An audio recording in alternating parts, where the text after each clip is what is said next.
Allez, on est parti du coup sur l'analyse du DXY. Donc on est le 4 janvier 2026. Donc ça sera du coup pour la semaine prochaine. On va commencer par les news Forex Factory. Donc du 4 au 10 janvier. Qu'est-ce qu'on a? On a une news ici qui est unemployment rate. Ok, donc c'est les chiffres sur l'emploi. Donc là forcément toute la semaine c'est tradable assez facilement. Et à vendredi, bien sûr, on laisse le trading de côté, puisque là, ça risque de bouger fortement. Autre événement qui fait bouger les choses aussi, c'est ce qui se passe actuellement au Venezuela. Et donc là, il faut s'attendre aussi à un marché assez volatile sur la semaine prochaine. Et puis vu que c'est clairement cette semaine-là que se lance enfin le marché, puisque voilà, c'est le début d'année. Et donc c'est pour ça qu'on va aller voir de suite les clôtures annuelles au niveau du dollar.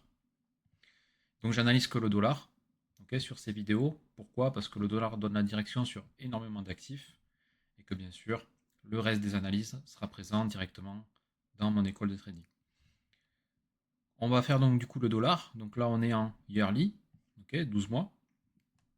Il y a plusieurs choses à observer. La première, c'est qu'ici, on a clôturé donc sur, hop, on va le tracer de cette manière-là. On a clôturé sur un support, donc un busy yearly, parfaitement respecté au niveau des 0,50, vous voyez, au pic près. Okay, donc ça, c'est une signature algorithmique, comme quoi le marché voudrait repartir directement à la hausse, suite à une clôture aussi parfaite. En même temps, on a clôturé, on a touché directement l'OB monthly, qui est ici. Et donc on vient clôturer au 0,5 du busy, toucher l'OB monthly, et bien sûr, on commence un petit peu à repartir. Ici, c'est vrai qu'on a une englobante baissière, mais il ne faut pas la mettre hors de son contexte. Okay, nous, notre structure, elle est toujours haussière sur le dollar. Ben, on considère ce qui se passe euh, en termes de points clés. On considère que ce qui est haussier, dans notre sens. Également, si on trace un premium discount sur la dernière expansion, hop, on observe quoi? On observe qu'on est en OTE. Okay, donc on est vraiment sur la zone optimale pour pouvoir repartir. Donc déjà en yearly, on a quelque chose d'assez beau qui nous donne de bonnes indications de hausse pour l'année à venir. En monthly, okay, on est toujours dans une zone clé à ce niveau-là.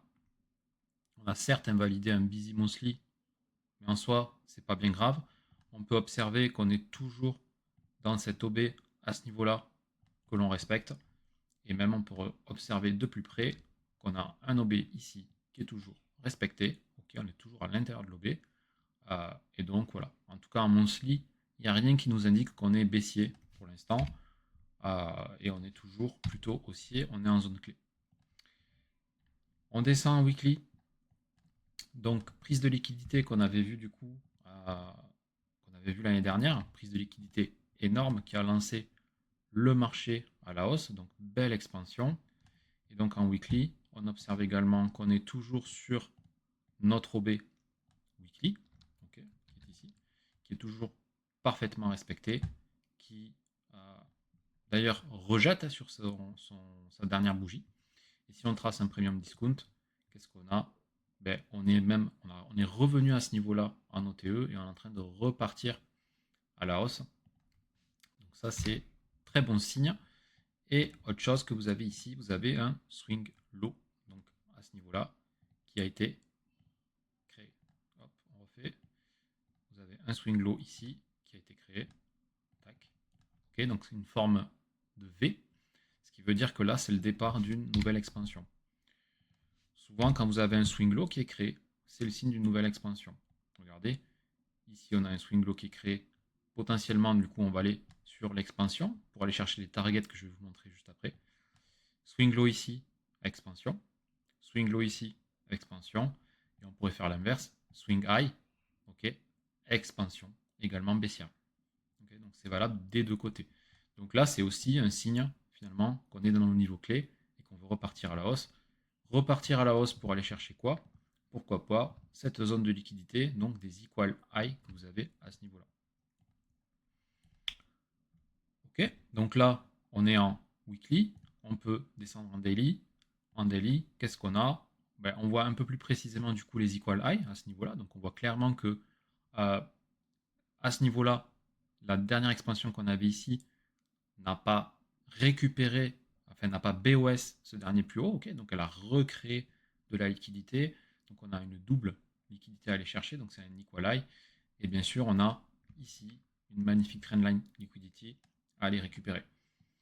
Également, ce qu'on peut observer à ce niveau-là, c'est qu'on avait hop, un CB, ok, c'est un CB du coup, CB daily, hop.